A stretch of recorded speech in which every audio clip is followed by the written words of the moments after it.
We're going to start off by slicing the bak ha at a diagonal. Bak ha is called giant elephant ears. It has a sponge-like texture, so it soaks in whatever sauce or soup you put it in, so I think it's a must for this soup. Let's cut the Roma tomatoes into quarters. Now we're going to slice the okra also at a diagonal. Some people like to substitute with celery, some people like to use both, some use neither. It's totally up to you. Here's an herb that you might not be familiar with. It's called Roma, which is rice paddy herb. You're going to want to chop it up into about 1 centimeter pieces. Now we're going to prepare our tamarind, which gives our soup that nice and sour taste. You can buy it in a block form like this, or you can buy it in a concentrate, or you can use a soup-based mix, which is what my mom likes to use because it's a big time saver. We have the block form, so we're going to add in some warm water and then squeeze the pulp with our hands and then strain it out and then discard the pulp. Now it's time to turn on that air vent because we're going to fry up some garlic.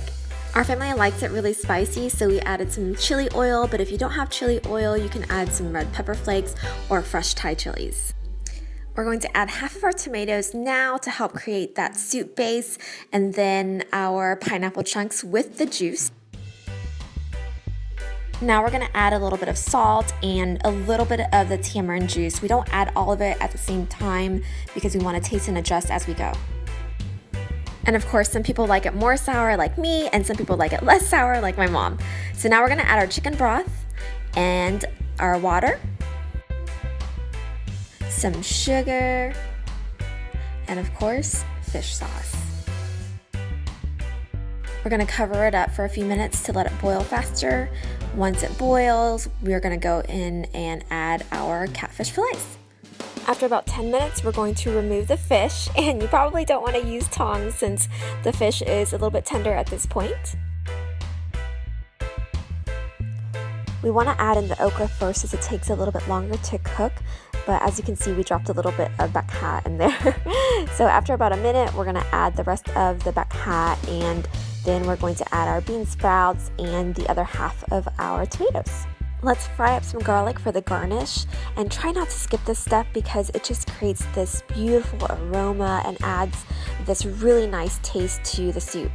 For the garnish, we added the Roma, the rice paddy herb, as well as Thai chili peppers and the fried garlic.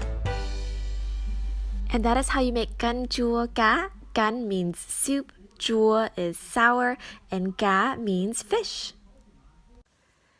Hi everyone, thank you so much for watching our video on how to make Canh Chua, which is Vietnamese sweet and sour soup. So in the Vietnamese culture, a lot of our soups are not meant to be eaten by itself. It's meant to be served with jasmine rice, and this dish can vary quite a bit depending on what your taste preference is. Since it is a sweet and sour soup, some people like it more sweet, some people like it more sour.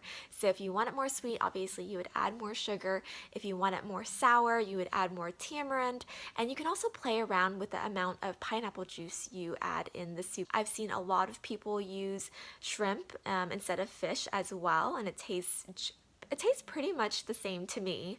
I hope you guys enjoyed the video. If you'd like to see more, please subscribe to Skinny Fry Master. Thank you guys.